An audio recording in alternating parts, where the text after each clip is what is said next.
Now just see the major edicts. Okay, now let us follow the major edicts. Okay, Jauguda, Dhauli, okay, Dhauli which we just now saw, the elephant trunk wala. Okay, Jauguda, Dhauli, Girnar. Okay, now here we have also seen that the irrigation or the agricultural innovation were being carried out this, and this is being written on this Girnar inscription. Okay, so the irrigation or the innovations done by the kings are written on this Girnar inscription.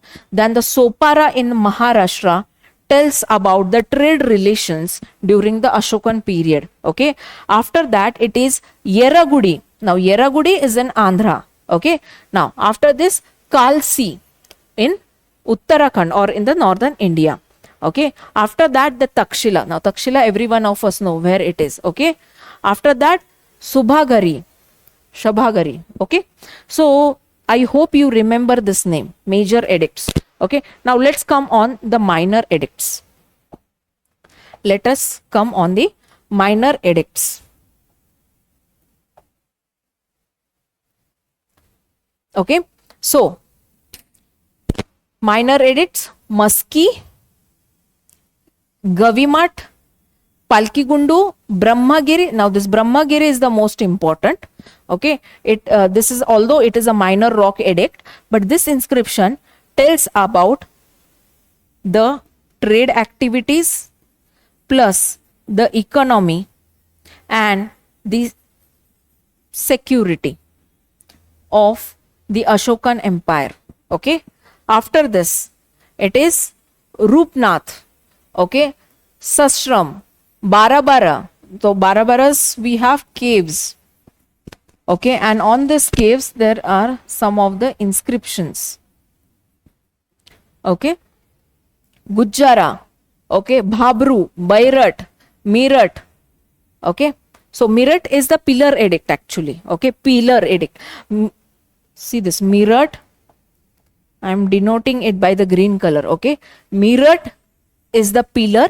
Okay, then Sanchi is also the pillar inscription, Sarnath is the pillar inscription, and beyond that we have Rampurva, Loria, Araraj. Okay, now Loria, Araraj we have discussed just now. Okay, so it is in the Gangetic plain, especially in the Bihar. Okay, again Topra, Topra in Delhi. Okay, it is in Delhi. And this is Rampurva, Loria Nandangarh and Loria Arara is in Bihar. Okay, so in this way you need to assess what are the important geographical locations of major rock edicts, minor rock edicts and the pillar edicts as well. Okay, and then only you can solve the answers around the Ashokan edicts.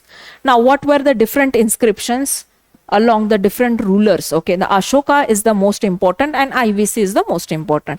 Beyond that we also have the other inscription, but let's revise it. Okay, so here Hathigumpha, okay, in the Kalinga, okay, Kalinga or the Kharvela, we have done with the Kharvela architecture, right? So there we have seen the Hathigumpha caves.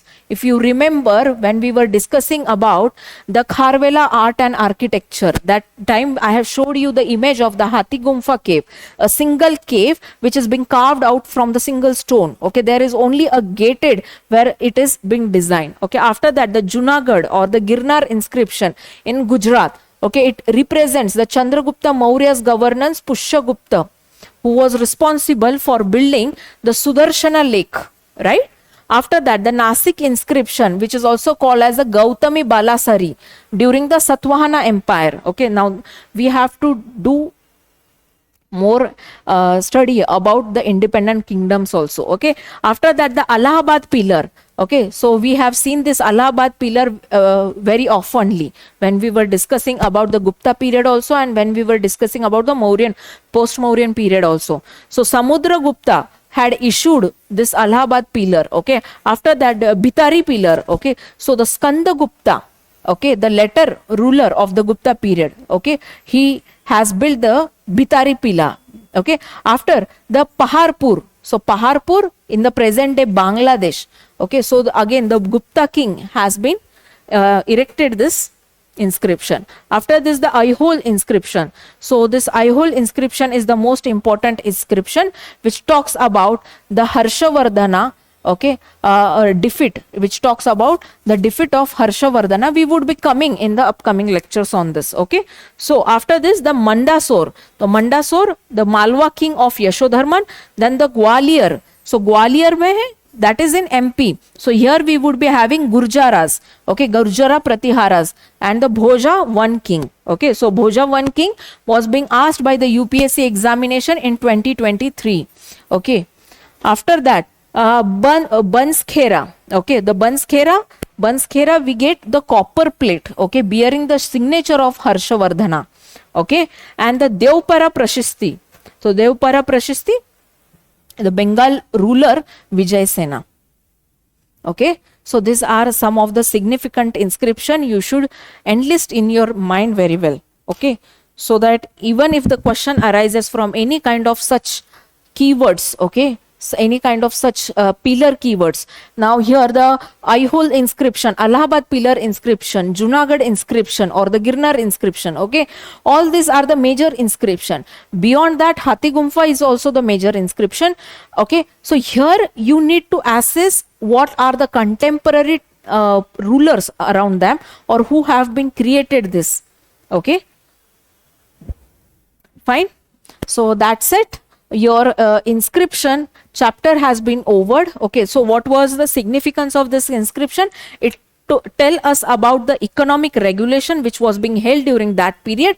After that, the social activities that were being conducted. We have seen n number of sculpted images, how the social activities are being carried out. For example, the Sati inscriptions. Okay, after that, the political influence was also quite evident through these inscriptions, and the governance and the cultural development. Okay, so never miss these points when you are writing your mains question answers, mains ka answers. Okay, so these are some of the important dimensions you need to present in your mains answers. Although our discussions are around the preliminary examination, but as an extra update, you can take this dimensions. Now, whenever you need to write the answer, historical answer, whether it is ancient India, medieval India, or the modern India. For modern India, it is quite little different, but for the ancient and the medieval or the art and culture ka question, you should focus all this